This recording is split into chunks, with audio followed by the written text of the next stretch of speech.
pangkat, jabatan, kedudukan, harta, ilmu tidak akan pernah memberikan kepada kita pertolongan menjadi bekal yang terbaik saat meninggalkan dunia ini.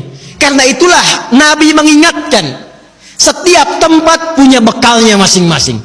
Anda dari Indonesia ke Malaysia, apa dipikir semua yang di Indonesia bisa berlaku di Malaysia? Tidak. Anda dari Indonesia ke Amerika, apakah uang yang berlaku di Indonesia laku di Amerika? Tidak. Belum tentu bisa digunakan. Mas sekarang kita dari dunia akan berpindah ke alam selain dunia. Apakah akan menggunakan bekal dunia? Kata Allah, tidak. Bekal yang dibawa saat berpulang dan kita katakan meninggal dunia itu hanya satu, yaitu amal saleh. Di dalam Al-Quran tidak disebutkan amal saleh kecuali dengan kalimat zikrullah. Zikir. Zikir. Zikir. Zikir adalah nama lain dari amal saleh. Sekaligus secara bahasa juga pengingat. Seakan Allah ingin mengatakan, hei, ingat kamu akan wafat. Ingat kamu akan meninggal. Sekarang pangkatnya tinggi, hartanya banyak, ilmunya luas. Saat pulang ingat, saat meninggal dibawa tidak itu. Pakaian cuma 2 helai kain kafan, tidak ada kantongnya. Dibawa ke alam kubur dunia tidak ada yang ikut. Zikir, ingat. Eling, ingat kata Allah. Yang hanya bisa dibawa amal saleh. Karena itulah ketika Allah meminta kita menunaikan amal saleh, semua amalnya disebut dengan zikir. Bukankah kita diperintahkan menunaikan salat?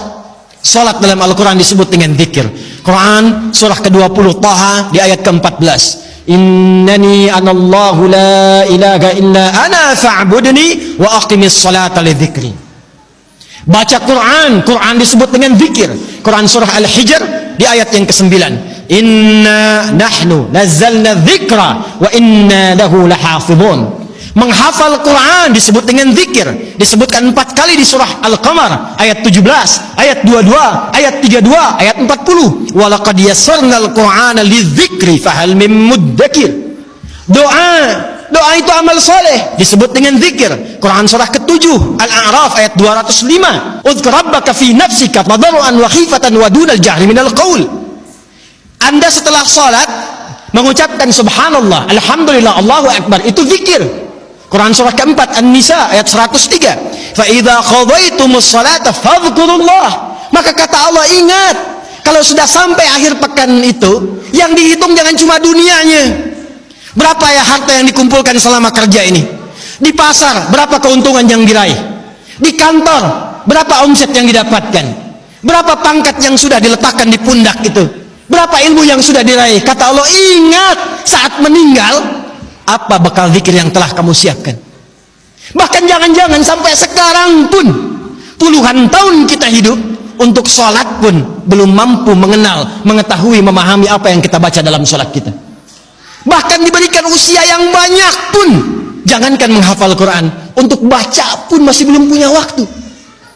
Hadirin, anak-anak sekarang, kami katakan kepada Anda, saya membimbing anak-anak penghafal Quran.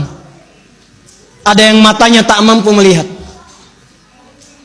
ada yang otaknya lumpuh, usia 3 tahun, 4 tahun menghafal Quran sampai hafal 30 juz. Dan ketika kami tanyakan kepada mereka, kenapa Anda menghafal Quran? Mereka katakan, untuk menjadi bekal ketika berjumpa dengan Allah Subhanahu wa ta'ala. Ada seorang anak matanya buta. Orang katakan buta, kami katakan ditutup matanya oleh Allah supaya tidak memandang maksiat. Dia menghafal Quran, bapaknya menggendong, menaikkan ke motor, diantarkan ke penghafal Quran sampai selesai hafalan Qurannya. Ketika dia pulang ditanya, kalau kami ingin berikan hadiah, apa yang kau harapkan? Kata beliau, saya hanya ingin doa saja, supaya Allah meringankan hisab saya di hari kiamat. Saya ingin katakan, ya Allah, saya mengakui saya banyak berbuat dosa, maka mohon dengan Quran yang telah hamba hafalkan ini, kurangi hukuman kami ya Allah, ringankan hisab kami ya Allah. Anak kecil, matanya buta, belum baligh, belum berlaku hisab, menghafal Quran supaya minta hidupnya diringankan di hadapan Allah dari dosa-dosa yang mungkin dilakukan.